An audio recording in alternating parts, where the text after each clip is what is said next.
I'm Dr. Craig Chalquist. I always have to laugh whenever I see these research articles online and other places that say, here's another clue into understanding what nobody understands, the mystery of dreams. And, those of us who work a lot with dreams actually don't find them that mysterious. We find them interesting and they're complicated and they can be very difficult to understand. But we have a pretty good idea of, at least psychologically, what dreams are up to and what they're trying to tell us.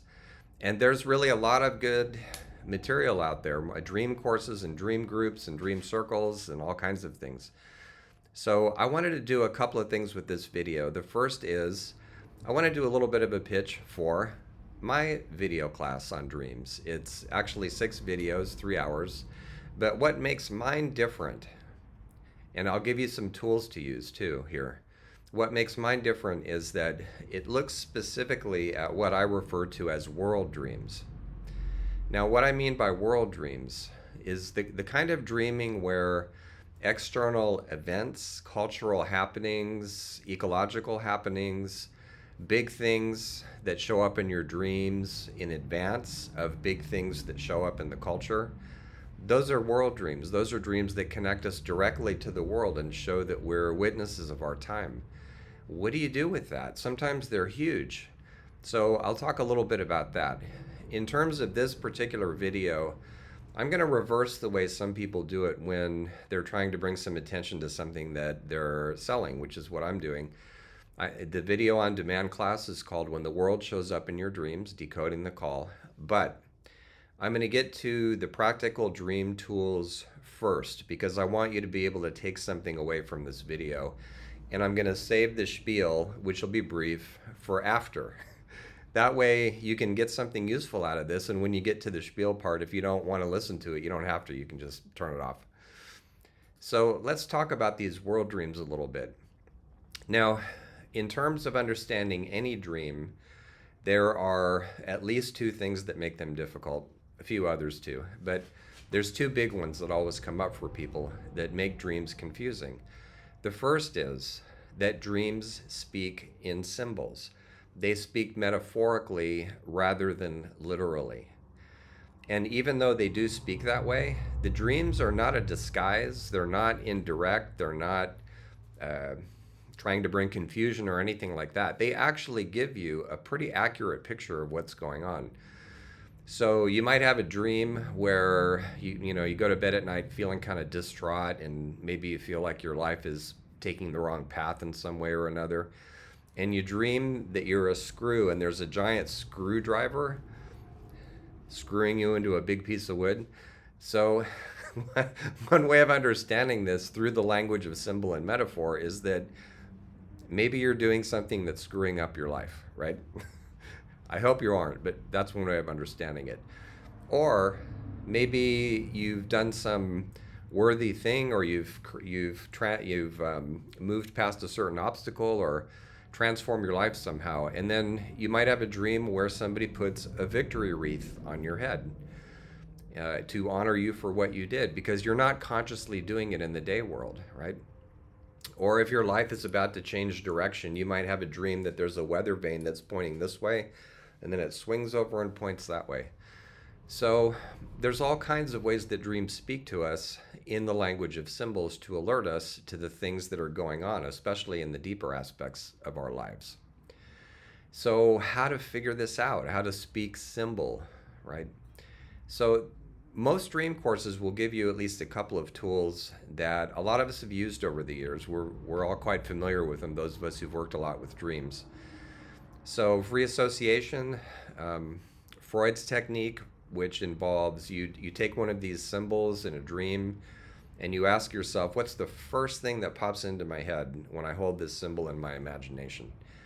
I was speaking to a friend some years ago about a dream that I found difficult to understand. And there was a character in the dream who was dressed all in blue.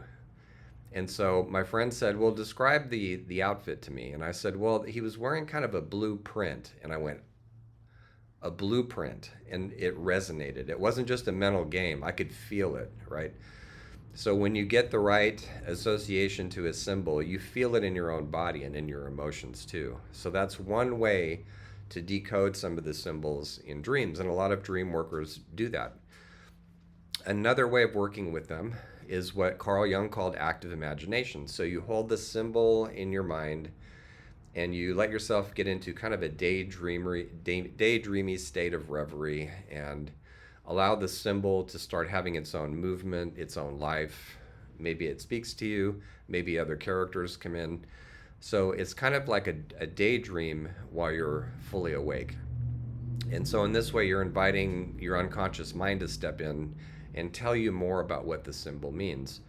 And so, Jung's red and black books, excuse me, which were forms of the journal that he used for a number of years, particularly the black books, they're full of examples of him using this active imagination technique and how surprising it can be when parts of you that you didn't even know were there suddenly come in and speak up. So those are two techniques that you can use, free association and active imagination. And I want to add one more, and that is to look for parallels to world events, things that are going on. And these events can be either local or global. So let's have some examples of this. So here's a dream that Jung had on April 5th, 1920. It's recorded in his Black Book journal. It's very brief. He doesn't give us much of a description of it. He just says, on a journey with 10 companions. And of course, to understand that part, we would need to know from Jung, what do the companions bring to your mind? What associations do you have? What about the number 10? Things like that, right? So we'll leave that to one side. And then Jung says, quote, I am certain that some kind of terrible cosmic event of nature is imminent. Our present world will experience a wholly tremendous upheaval in the shortest time. And then he says, the event is, I'm condensing some of this, the event is either a downfall of the world or we no longer see the sun due to fog and clouds. And here's the punchline, but the weather is warmer than previously. So Jung writes down one of his associations to this dream, quote, the climate becomes warmer as a result. That does not bode well for the world. It seems to me as if I have to read again at the university or have to work on people in some other way. So let's spend a moment here, and then I'll give you some other examples. The climate becomes warmer as a result. This is in 1920. So dreams that point ahead to future events are very common. And oftentimes people are afraid to talk about them because they think that there's some mystical, metaphysical something about them. I'll leave that to one side too. I don't pretend to understand how they work. I just know that they do. I've had my own. A lot of people have. My students have them all the time. And so this is a case where Jung has a world dream. He dreams that something is going on with the world, the whole world in this case, right?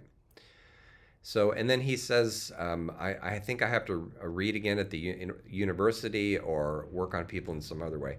What this seems to be speaking to is he's wondering here whether just working on people one-on-one individually as patients is really enough to make significant change. Maybe he should go to the university and educate more people, or show up in some other public way. And as a matter of fact, Jung did do that. He gave many lectures and seminars at universities. So, and he was a public figure in other ways too. So that's an example of one of Jung's world dreams. And it's not just Jung that has these. So I'll give you another couple of examples so that you can see what I mean. So when I was a boy, many years ago, I had this tremendous dream, and it was so powerful that I still remember it. I dreamed that I was out playing in the front of the house, which is where I often went out playing. And I looked up into the sky, and it was full of UFOs, which, by the way, is something Jung wrote about. This is decades before I read Jung. It's full of UFOs. And I look up, and they're descending. They're coming down out of the sky. They're all shaped like teardrops. And they're metallic. I think they're silver or gold. I can't quite remember. But In any case, the belly of each ship has a print on it, a figure on it, like a Christian cross. So when I had this dream, of course, I was just a boy. I didn't know what it meant. I just knew that it was huge. So I had this dream about 30 years or so before the advance of the political right, not only in the United States, but all over the world. I think that's what this dream was hinting at, the power of the political right.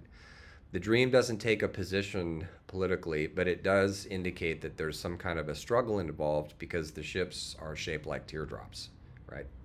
So here again, that's an example of a world dream. Now, they're not always prophetic. Sometimes they're about what's happening now, or they're about what's about to happen.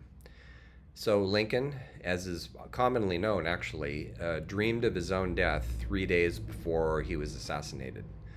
What makes this a world dream was the fact that he was the president of the United States. And so what got killed was not only Lincoln, but everything that he stood for. So it was a world event as well as a personal event. I've seen dreams where somebody dreams that there's a tidal wave coming in, and then shortly after that, there's a stock market crash. When I worked in the corporate world as a young technical writer, I had a dream that I was in a stadium with my coworkers, and we had all survived a massive plane crash, and most of the coworkers in the stadium were dead, corpses. And so I had that dream, which puzzled me. What is this? I don't understand the symbolism. Right before a whole series of mass layoffs, right? Now, this is starting to sound like kind of a downer list. So I want to give you some other sorts of examples of world dreams where they're not foretelling doom, but they're tuning us into something else, something creative.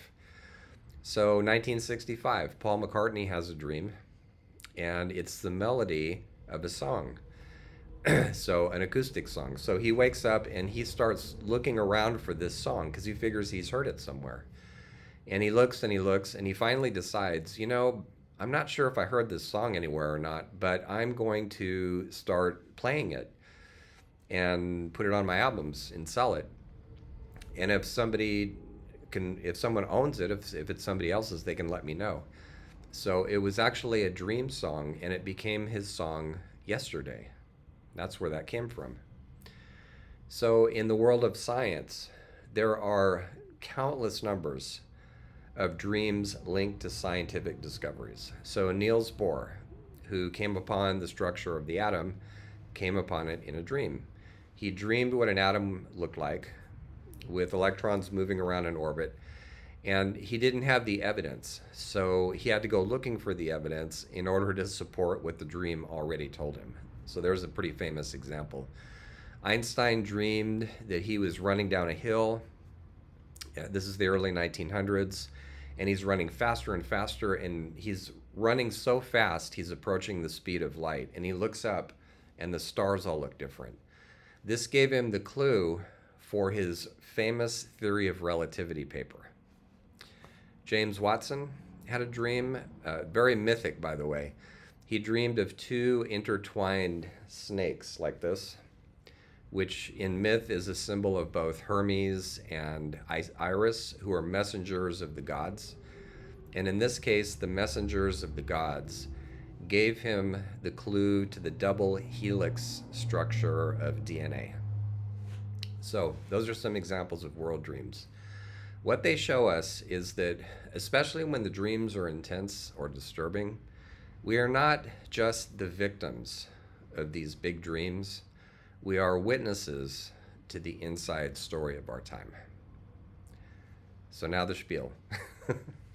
So I mentioned earlier, I have 6 videos on demand, and I will leave the URL up so that you can click on it and go see the site and a trailer if you want to look at that.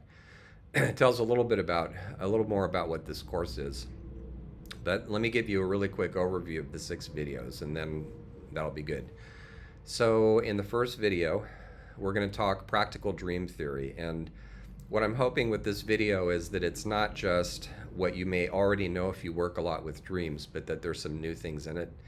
I've been teaching dream work at first to clients, psychotherapy clients. I don't do therapy anymore, but I've taught a lot of students. And I've been teaching dream theory and practice, I think, since the formation of the continents, something like that. So there's a lot in there, and I've updated it continually. So that's the first video, 30 minutes. They're each 30 minutes, roughly. So the second video is my 12-fold method for how do you actually work with a dream, and on multiple levels. So not just mentally, but also emotionally, psychologically, and through different lenses. Second video. The third video has to do with these folkloric figures that I've mentioned showing up in our dreams. What does that mean? And what do we do about that? Fourth video, dreams of place and planet. So what about when places show up in our dreams as presences that actually address us? What about when Earth shows up in our dreams? What about ecological events, things like that, right? Number 5 video goes through dream oddities, the strange things about dreams, and it answers a lot of questions that come up. One question that immediately springs to mind is that old question of, if you die in a dream, do you actually die? It reminds me of The Matrix in a way, the film. And of course the answer is no. I speak from experience.